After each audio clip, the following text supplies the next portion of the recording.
Welcome back, Chemistry 30. So we looked at how an indicator color works when it's in a base solution. Let's look at what happens in an acid solution. So if we have an acid solution, of course an acid has a surplus of H plus ions that it's going to contribute to the indicator. So if I look at the indicator equilibrium, it's actually opposite to what we have with the base. So the acid is adding H plus ions, so it's like this right side is heavy. To reduce that stress, we're going to shift to the left.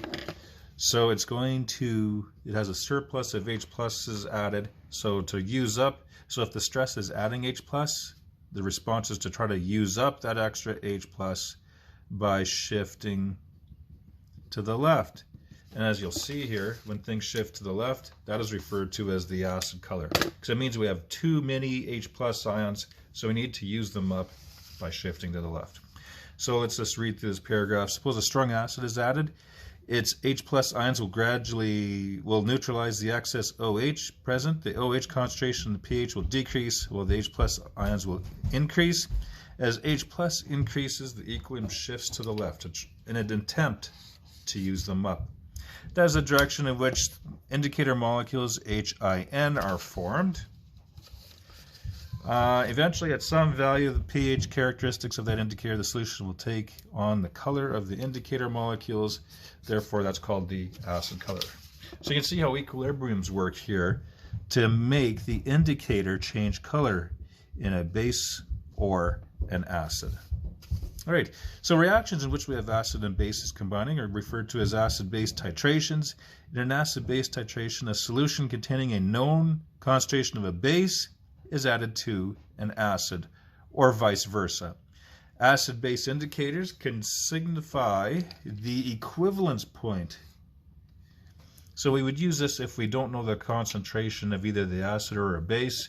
What we do is react the two together to see when neutralization happens. So the equivalence point is the point in which the calculated equivalent quantities of acid and base have been brought together. Okay, so it's the stoichiometric or the calculated, and we'll go into those in a bit. Alternatively, a pH meter can be used to monitor the progress of the reaction, and we would get a pH titration curve as a result, which is a graph of the pH as a function of volume of titrant added. The shape of the titration curve can tell us various things, as we'll see on the next page. So the titration curve can tell us when that equivalence point is. The curve can also be used to select suitable indicators. So if we'll look at a few different types here. First, we'll look at the easiest type, strong acid and strong base titrations. Hopefully your copy is a little bit nicer than this one. The titration curve produced when a strong base is added to a strong acid has a general shape as shown below.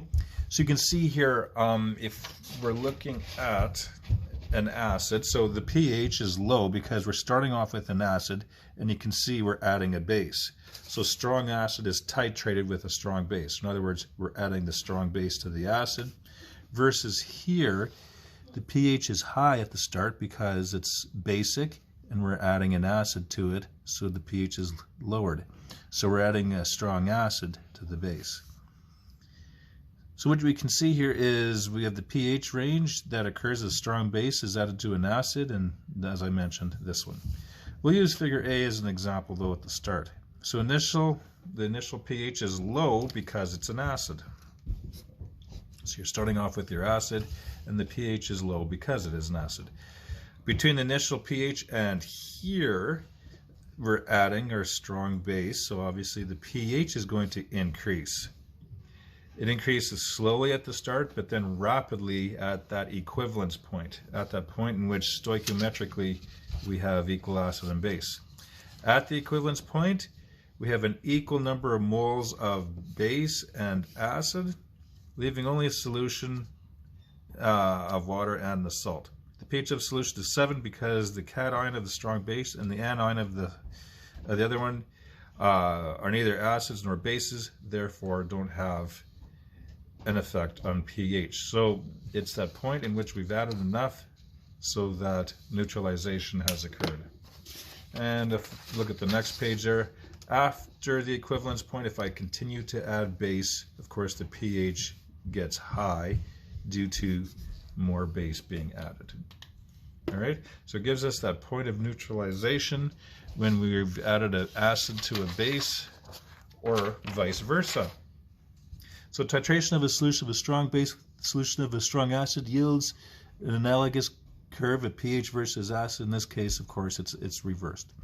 Let's look at other acid-base titration. So if we have a weak acid, so you can see strong acid would start here at a very low pH. Weak acid starts at a higher pH, but still in the acidic region. And if we add a strong base, curve looks similar, except it's a little, that equivalence point is really narrow. So there's a smaller range here. And if we have a weak base, so the pH is less than what it would be if it was a strong base, and adding a strong acid, we can see very similar. Now, if we're doing weak acid, weak base, it would look a little bit different. It would look something like this, and it'd be a very narrow range in which that transition occurs. So here's the transition here. Compared with the strong acid, there's a larger transition point here. So the vertical part of the curve is what we're looking at. When we have weak and weak, either acid or base acid, that transition point is really, really small.